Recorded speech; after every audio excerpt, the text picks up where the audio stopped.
Hi, I'm Dr. P.K. Talwar, cosmetic surgeon, New Delhi, and I'm practicing cosmetic surgery for more than 30 years now. Previously, I was attached to Apollo and Max hospitals, and now I'm running my own cosmetic laser surgery center at Greater Kailash Part 1, New Delhi. हमने पिछले कई दिनों में जो हम जैसे video बनाते हैं और हमने उसमें पोलैंड सिंड्रोम के ऊपर भी बोला है, जिसमें कि आप देखते हैं एक साइड की ब्रेस्ट जो है डेवलप नहीं होती है, दूसरी साइड की फुल्ली डेवलप होती है। इसी तरह से आजकल एक ट्रेंड बन गया है, हर व्यक्ति चाहता है कि नॉन सर्जिकल ट्रीटमेंट क्या आप ये कर सकते हैं। सर्जरी के नाम से लोग भयभीत होते हैं और इसी तरह कई केसेस हमारे पास आते हैं इंक्वायरी करने के, नॉन सर्जिकल ब्रेस्ट ऑगमेंटेशन आप कर सकते हैं कि नहीं कर सकते हैं। Non surgical breast augmentation filler के द्वारा किया जा सकता है टू सर्टेन एक्सटेंट, हालांकि मुझे वो पसंद नहीं, क्योंकि मुझे लगता है कि रिजल्ट उतना अच्छा नहीं आता जो कि फैट डालने से या इम्प्लांट डालने से ब्रेस्ट में आएगा।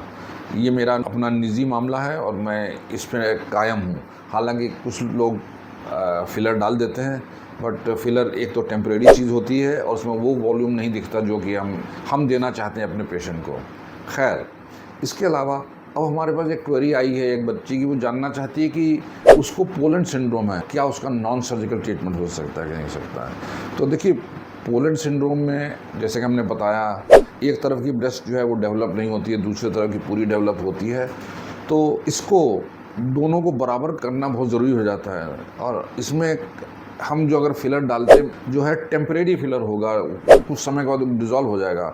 So it's not a permanent treatment, it's not a very effective or sufficient treatment from my point of view. I never advise this breast augmentation cases. तो आंसर क्या है? आंसर ये है कि देखिए, आपको ब्रेस्ट में काफ़ी वॉल्यूम बढ़ाना है। ब्रेस्ट आपका साइज़ भी सिकुड़ा हुआ होता है, तो एक तो है होता है कि हम उसको पहले एक्सपेंड कर सकते हैं।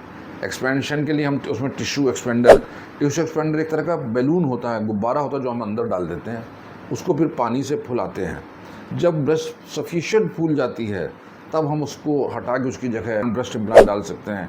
और अगर हमें लगता है कि नहीं, स्किन में काफ़ी हमें अच्छा इलास्टिसिटी मिल रही है, पेशेंट के पास पैसे नहीं है 2 सर्जरी कराने के लिए, तो फिर उसको ब्रेस्ट ऑगमेंटेशन को हम इम्प्लांट के द्वारा भी ठीक कर सकते हैं। लेकिन जो प्रश्न है कि भाई नॉन सर्जिकल ट्रीटमेंट है कि नहीं, तो देखिए, ट्रीटमेंट नॉन सर्जिकल नहीं है। इसको या तो 1 या 2 सिटिंग में फिर इसको हमें ठीक करना पड़ता है और दोनों ही मेथड सर्जिकल हैं।